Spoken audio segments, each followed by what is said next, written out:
Hey everybody, thanks for joining AV Asia Pacific for our next lockdown podcast. Today I've got Rebbeck on the line. Aaron's the boss of Platform AV, which specializes in streaming. So thought it was a high time to get Aaron on the line and talk streaming in this at this particular juncture in time. Welcome, Aaron. Hey Chris, how you doing? Yeah, very well. Just tell me a little bit about Platform AV and the streaming work you do, and I guess how your business has changed in the last few weeks, the types of calls you're getting, and what you're doing. Sure. Well, we've been around a bit over 10 years, and in that time we've sort of accrued a bunch of different clients that do all sorts of things. So I guess half of our work is, was live events, and that made up a big part of what we did, conferences and exhibition work inside of convention centres and hotels all around Australia. So that was a lot of what we did, and special events like dinners and breakfasts and product launches and things like that.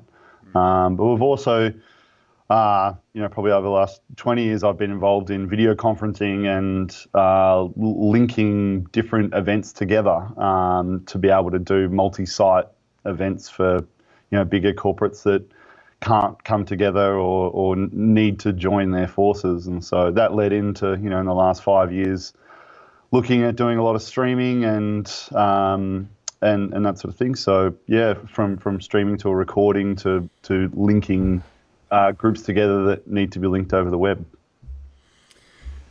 So, as you alluded to, live events currently no longer exist. What are the phone calls that you've been getting over the last 2 or 3 weeks? Sure. Yeah. I think it's probably a bit longer than that. I think it was sort of started in February. Yep. There was a sort of I think the mark in the sand was there's a big Cisco event that a lot of production companies were involved in supplying gear or bits and pieces, and I worked on it last year doing NDI feeds to the live feed and Dante comms and other things that they were in the entire Melbourne Exhibition Centre, and that they cancelled that, and that was an interesting. I think that was the edge, and I think from there on, probably the week after that, then you started getting international clients or someone who had an international edge that started, companies started closing down, and then probably about 2 or 3 weeks ago, probably 3 weeks ago, it started where every day there was 10 phone calls of a client coming and ringing and saying that event's not going ahead, or how much is it going to cost us to cancel this event that's in a month or 2 months, and then, so it was a big worry at that point, trying to work out, okay, what work are we going to hold on to until, to be completely honest, 2 or 3 weeks ago, we were left with any work that was booked for the year was cancelled. So that brought us to an interesting thing where, even streaming events like we're cancelling because no one wanted to be in the same room as each other, and everyone knows the story there. So the confidence just was slammed inside the market in terms of my clientele, and pretty much every other AV company that I have and streaming guys that I deal with, that they're pretty much in the same bunch, that it was pretty much a clean slate, and then you had to really look at, well, what are you offering now to your existing clients that are not doing any work? Are they going to pivot to do something different with their events that they're, postponing is the magic word, I guess. But to me, that's really a cancellation. Yep. If you postpone it to when it would have been next year. Yes, I would agree with that.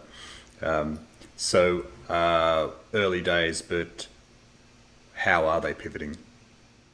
Yeah, good question. I think there's always been a stigma in live events for streaming.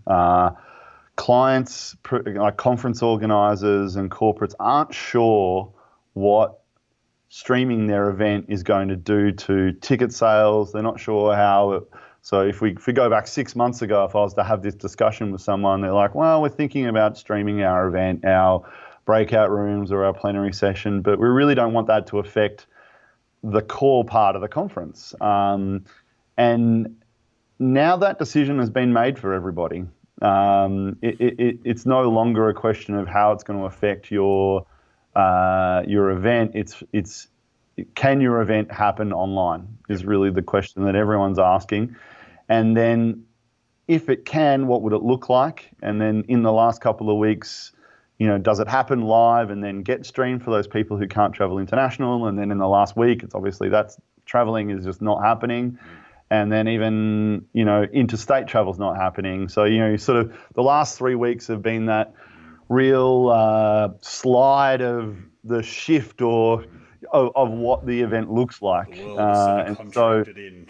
Yeah, correct. So to me, there's a lot of people shopping around trying to find out like if there's a solution that they can have, and they're not really sure of what their problem actually is. That they don't know exactly what it is they're trying to achieve, but they know they need to do it online, and they know streaming is an element of that, and they know that communicating to their audience is really important. They know that is a two-way direction, so somehow they're trying to replicate what their live event looked like somehow online. And I think some groups have just chosen to just postpone or cancel. I've got quite a few clients where the events are based on big exhibitions and networking is key. We put on, big cocktail parties and dinners so you can sit at a table with someone or chat with a supplier, and that is hard to replace. I grant that as much technology as we can throw at it, and that there's nothing better than walking on an exhibition floor and meeting, a salesperson and then having that relationship going forward. So the people that have pivoted, it's a hard discussion to have with people. Often they've got a lot of questions and they're trying to achieve a lot of things. So what we're trying to do is simplify what everyone is asking for and just help guide them through the process of what they're trying to achieve. So my mantra in the last probably couple of weeks to help people is that we divide the production of the event and how the audience are actually viewing it and interacting with it as two separate items.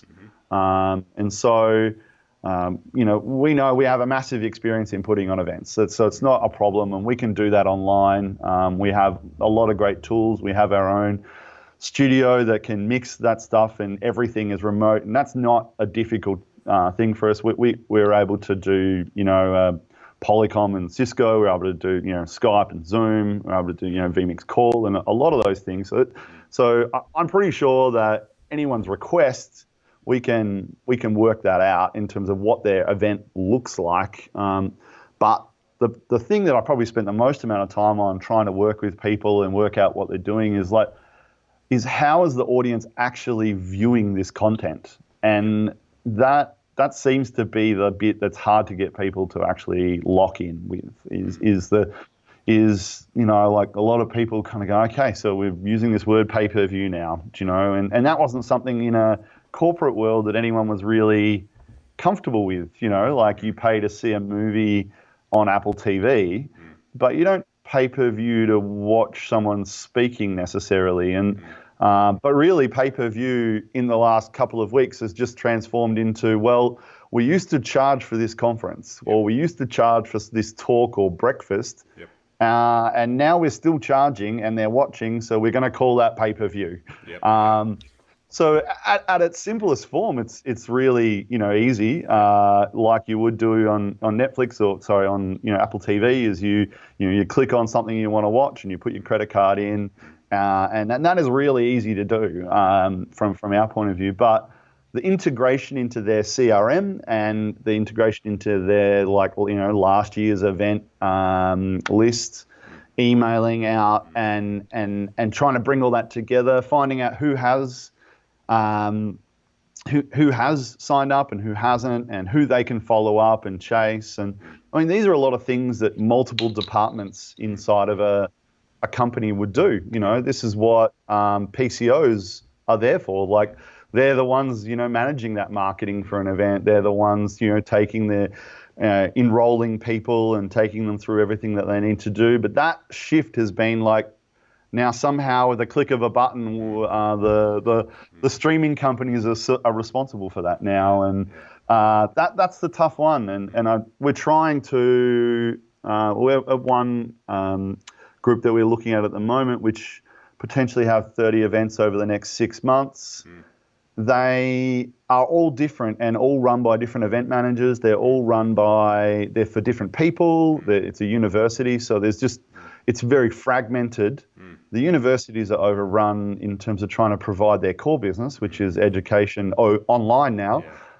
So their IT and AV guys don't have that. They don't have an experience necessarily of that. So, but all the resources are moved towards that, and their events team are going, okay, well, we need a solution for all of this. And so that's been my, I guess, challenge is just trying to explain to people,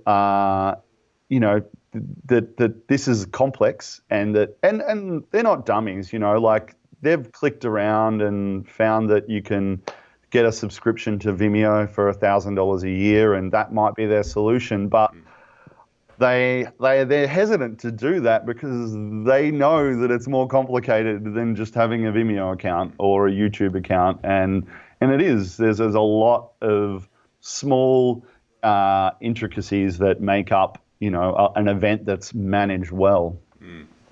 So can you run us through, I guess, some of the tools that you rely on, to do like an event like that where people would pay some money, log on, maybe take in some kind of session and be able to, sort of respond or ask questions or respond to polls or all that kind of usual conference stuff?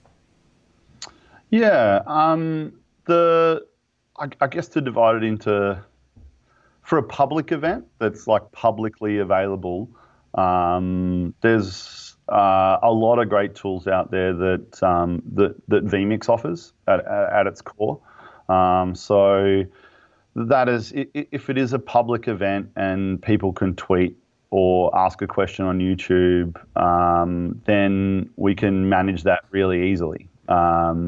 We can and it has all the back end. So that's sort of like the easiest go-to way for us, because it involves the least pre-production. We don't have to build any custom anything or pay another provider to do a Q&A, website or some other custom plugins that we've built over the years for questions. We don't need to sort of use any of that. So the social media plugin for vMix has been a great tool for us, and one of the key things for us is it enables our clients to be able to sort through questions, and so we don't have to do that here on site. I can give the log on to somebody in their events team, and they can order and bring up questions without us having to do that, because obviously we can provide a service, but we may not be experts in whatever the field that's happening in. So that's been a really a helpful tool to us. And then there's a myriad of other small apps that are out there that, depending on how people log in and how restricted things need to be, that's what we tend to use. From a linking people together thing, we do spread ourselves across everything. It just really is what does that company often use, if it's internal. And then if it's external, then you'll find that every second company uses another medium. So previously we've heavily relied on Skype TX boxes. Yep. So for the people that don't know, they're like a custom-made Skype computer, really, with a capture card. So it has a I/O. What it does, really, to be honest, it's exactly the same as normal Skype. But what it enables is to not have watermarks, so you don't get Skype in the bottom corner. You can turn that on and off, and it gives a lot of other little features so you don't need to capture or crop. Normally you'd need to crop around this. Well, I don't think you're allowed to, but a lot of people would crop around the Skype marks and on-screen display bits, and so Skype TX, and we probably have about we could do about 10 Skype calls that are all separate calls, not one big party.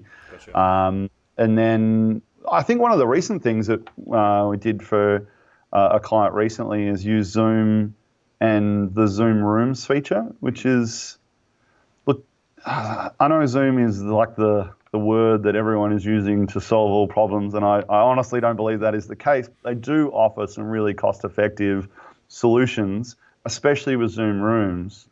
One of the things that we've had to do over the years is work out how in a normal conference, you would have someone who meets and greets a presenter, who looks at their slides, and this would all happen before they entered the room. And so the way we even use vMix is we'll use a separate machine that just brings people in, and then we can chat to them, comment on their camera or audio or background or whatever the case might be. And then we can route them to like the main streaming machine, and then that would then deal with the audio and things like that. Because if you're doing 2 hours of live streaming, one person can't manage all of that, and then you're offering those presenters are dialing in 10 minutes before they actually need to speak. So with Zoom Rooms, recently worked on an event where we had 5 rooms, and so we had one person who was off-site. They were meeting and greeting, dialing people into Zoom, and then they would put them into the next room, and that would be essentially like checking PowerPoint if they wanted to click through some things with a screen. And then the next rooms, they would be like live rooms, like one person in a room, and that you'd interface that. And so I've seen a couple of companies do that, and one that we supported on Monday do a pretty substantial event with the CEOs of banks and ministers and such. So, and that worked really well. It is scary that it's relying on Zoom. That's probably the one thing is, and what I love about vMix Call and a lot of Skype calls is they don't rely on a server. Right. It's point to point. They do rely in terms of getting a connection. Yep. They need that handshake, but with Zoom, you're dialing into Zoom, they sort it out, and then so Zoom goes down, you're stuffed. But with other calls, you're point to point. So as long as you have enough pipeline in between those 2 points, and the handshake happens via the server, then you're solved. So I mean, there's some of the tools that we would use. We're I guess quickly looking at engaging more and more web developers to help us with custom solutions. That is something that we currently have a guy that we use for custom making sites that clients most will want, and often they want something, and you just we have a generic site that works, that you can put a logo in, but there's always that extra little feature that somebody wants, or that little bit of we want to force them to answer a question now. How do we do that? Or we've worked over the years, we've done stuff where people, like medical training, where they get points for attending an event, that it pops up and says, are you still watching? And unless you've got, a 10-year-old kid that can sit there and keep clicking, yes, I'm still watching, you actually have to be watching. Sure. And then giving that data. So we've worked on those sorts of things over the years to help people represent the scanning of someone going into a breakout room. Do you think the market has irretrievably or is irreparably kind of busted or at least changed? Do you think the clients, the big corporates that you've been dealing with, will return to business as usual? Great question. I really hope so. I really hope they do. I think the reality of it, though, is that if what's happening now goes on for another 6 months, there will be a change. There will be a shift that accepts online events, to be the normal thing. That flying interstate for a half a day conference or a breakfast or things like that will be seen as like, why are we doing this?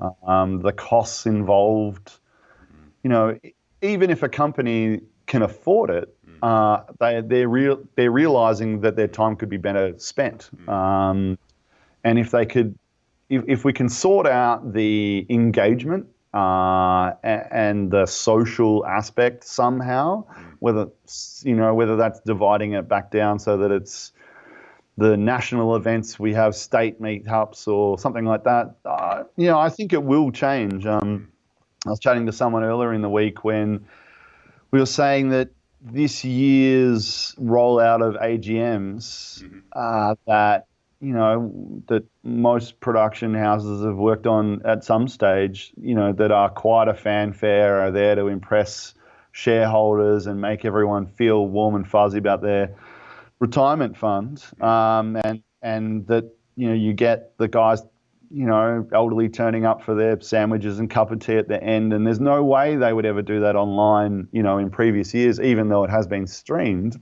potentially. That's going to be forcibly streamed this year. That's the reality. I don't have one of those or someone talking to me about it right now, but the reality is that they can't be in place. Yep. They have to have those events. Sure. So I think they're in an interesting spot, and I think so that'll happen online in whatever form that happens. And why they would go back to a real event when their customers or shareholders are now used to, or the risk of what they will say has disappeared. They're going to be in a different frame of mind next year. And so I think that those events are going to be altered in some way going in the future. Definitely this year, but next year when that AGM comes around, I mean, there has to be a conversation around a board table going, well, we spent a tenth of what we spent last year. It seemed to have no impact in our share price. We can offer, this in a different way. And they're incredible. A lot of those events are difficult to organise. There's a lot of super high, people that are there, and they have to come and go. Rehearsals are an issue. It's high stress. But if you could pre-record some of that and deliver it in a different way, you make everyone less stressed. They don't all have to be in the same location. It really does change the game for those sorts of events that were live. Yeah, Stephen Main's airline bill would go down appreciably at that point. Well, that's right. Maybe for those guys that are, board sitters, they end up building a little permanent studio in the back of their house, in Turak. That they don't have to go anywhere now. It may be one of those things that it changes it. I think for those things, because there's not a networking aspect to it. That's probably why I fear that they're going to disappear, is because no one there is there to, meet another shareholder and have a chat, although that may happen, over a coffee afterwards. Yeah. It's not a core part of what the event is held for. So I think AGMs will change. I think that other events may end up, people who were very hesitant of trying to bring a different, way of attending their conference, are going to be forced to do it this year, or really people next year will have been to other ones and there'll be pressure on them. The flip side is that it's not all potentially bad news, that when we get to the other side, people's habits might be changed in a way that is good for events, perhaps. Yeah. Like, sure. Let's take, for example, live music and venues. Yep. Like, I'm guessing when we get out the other side, people will hopefully be flocking to pubs and clubs to actually be around other people. But those same venues, I think, will probably be looking to streaming to share it or market who they are to a broad audience. Yeah, for sure, Chris. It is something that I look at. It's interesting. Look, it's not our direct market, but I've certainly had lots of chats with people over the last couple of weeks about how does that work, and what is, who's looking after it, who actually leads up that aspect of it. I guess similarly, where you've got like a professional conference organizer and now AV's taking over a little bit of that. How does that work where you've got management, you've got bands, you've got venues? No one can really do anything. So yeah, I'm good friends with someone who's helped create a site that basically creates a pay-per-view platform for people, and they can either come and supply equipment, or they can bring out the band can sort it out themselves, or the venue that has production equipment and so on. So I know there's several other of those in Sydney and in Melbourne and probably all over the world happening right now. I'm sure there's people working on the websites as we speak, trying to work out how does that work. And I was sent something through that APRA released this week talking about how they're changing their pricing structure because, and it made me think, oh, okay, that's interesting. We're going to get charged X amount for putting on an event, but they're also talking about that venues that currently pay, so first of all, it's going to be case by case scenario, but the feeling is that venues that rely on live music, say the Corner Hotel in Melbourne, they rely on live music as part of their thing, that their APRA license would transfer essentially to streaming. So don't take my word for it, but that was sort of my overview of what they were saying, that there would be a transfer, which if you've paid online streaming fees for live music before, it is terribly hard to wade through that stuff, especially if it's not the band doesn't, they're playing covers, for instance. That is really hard. If the band owns, they're playing their own music, then things are a little bit easier.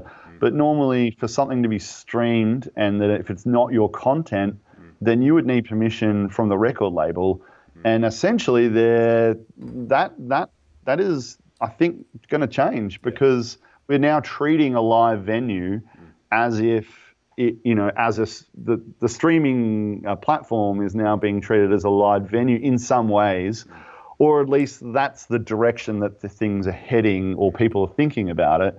So I think, it's good that APRA are pivoting. The tone of what I was reading was very much like, right, at the moment, so nobody gets screwed. We're going to look at some things like this. It's one case at a time. But the reality is that every live venue has been closed down in Australia. So you think about what those APRA licenses would cost.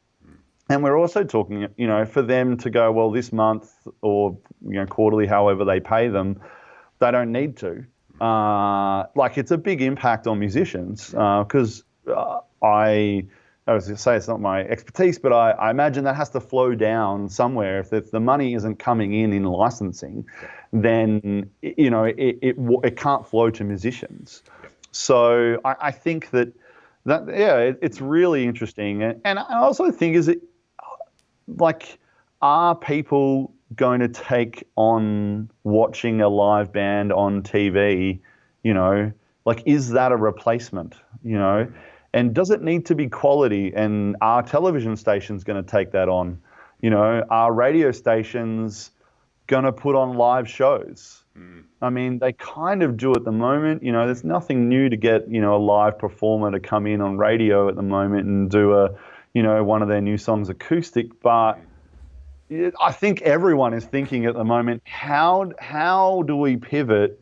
There's a lot of people that go to live shows, and most of what I've been thinking about is corner hotel, other night spots around Melbourne. But this is also the concert market as well that are going to be affected, well, that are affected hugely. And like our big performances like U2s and all those sorts of guys, what are they going to do when, their touring, isn't going to work out? Because essentially those guys in the Northern Hemisphere have missed out their entire touring season, and then they're going to head back into winter. Yes. And so it'll be interesting to see whether we get a lot of live acts over summer this year. Wouldn't it? Imagine that. I guess if you're a super fan, I could imagine easily paying a couple of $100 to join, 99 other people on a private Sure. streamed event where I could somehow, do some chat with the artists as well and do And some, that, requests. yeah, that extra content is interesting, I think. Like, again, we're talking about how do we bring that connection together? It's like, well, it's easy, in inverted commas, to produce a live band It's the and, two-way have communication. a multi-camera shoot, but are people interested in that? Because they could just watch a video at home of a band that they're visiting. They could, watch a DVD of something, or there's plenty of those live events online already. But what is it that them playing live, how does that change, like what content they want to view, and what are the expectations of people to go, well, if I pay my $10 to see a band that I really love that I normally would go to a local pub for, I really like having a chat to the lead singer at the bar afterwards. Can we do that? Like, is that something that's possible? Like, are bands going to bring up those sorts of things? But it is all fascinating thoughts at the moment, and everyone in their specific area is kind of going, okay, how does this work? I mean, I know there's a lot of the first kind of wave was DJs, just live DJing, and I'm aware now that is on the. I'm not really sure if that's fully compliant with the people that decide on those things, but there's lots of people watching that on their first night that they were locked in. They're like, oh well, Friday night. I was setting up for an event on Friday in Melbourne CBD, and I left at probably 10 p.m. or something. To drive through the city on a Friday night and see nobody, it was a bizarre circumstance, and I especially on a Friday night, and it just made me think of all those places where people met and congregated and listened to someone playing acoustic in the corner, or what, at the very smallest level. Yep. There's people working on that. And all those 20-somethings aren't just going to be tucked up in bed by 8:30 with a cup of Horlicks, are they? They want to be. That's true. Social. That's true. But what are they doing? Yeah. And if there is some assurity to their wage, there's expendable income there that and that 20-something demographic are used to spending things online, like they're used to. They're $17 for this, and $10 for Spotify, and it'd be hard to find someone who's not dropping, say, $50 to $100 on subscription that's between 20 and 30 these days, a month. And I think so people are doing it, and even if it is a choice to go, I'm sick of Netflix, I'm gonna put $10 a month into something else, or $20 into something else, and I get introduced to another community because I'm desperate for that, because I'm here in my single apartment. Yep. It's fascinating. I wish we all had more time to kind of like go over and think about, okay, well, maybe there is other things that we could do, but I think the desperation of just trying to land shows at the moment covers that up. Sort of maintain what we've got rather than blue sky thinking about what the next zeitgeist is going to be. Yeah. Hey, thanks very much, Aaron. And before I let you go, a couple of things. Are you a Lego fan? I am. I've got a couple of kids as well, so a 10 and a 5-year-old. And I do enjoy the structure of Lego and the amazement of the engineering of it. So which is a little bit of my favorite, Technic playing in the background, and I think it's also interesting. I have a little like collection of custom headed men, which I think are really interesting. What's your favorite? My favorite. Well, look, this is a recent one of Mickey Mouse, and he's like in his 1950s form, and from the original. Yeah, the original Mickey Mouse, and I was like, I don't know, that's fascinating to me. The how far things have come, and they made it in black and white, which I think was very funny. That's cool. But no, it's just look something to create a little bit of interest when people are watching. I always think so. It's The other good. question I have for you is: are you married to a hairdresser? No, no, I'm not. Do you know what? I saw this coming, and I'd been really busy, and I was like, do you know what? Last week, or I think it was about a week ago, I was like, I'm gonna go and get a haircut because I reckon, I reckon it was about 7:30 on a Thursday night or something. I went to our local shopping center, and I walked through it all, and 50% of the places were already closed. And I rang my wife, and I was like, hey, they're all closed already. It's not happening. I walked out, and there was one hairdresser. There was nobody there, and I was like, let's have a haircut. And I was like, how short do you want it? I'm like, I think I want it pretty short. So Yeah, yeah. normally not that game, but I'm like, this could be, 4 months of what I look like. Could get very shaggy. I think Yeah, exactly. I think some of us are wondering what we're going to look like bald because there's not many in Yep. betweens. Yeah, I've had a crack at giving haircuts to the kids before. This may be the reality of what has to happen. Much to their dismay, I might add. The $40 Remington kid, I don't think really does hairdressing justice. No, but it may come to that. All right, Aaron. Thank you very much again for your time, and good luck, mate. No problems, Chris. Okay. Anytime. Yeah. Cheers.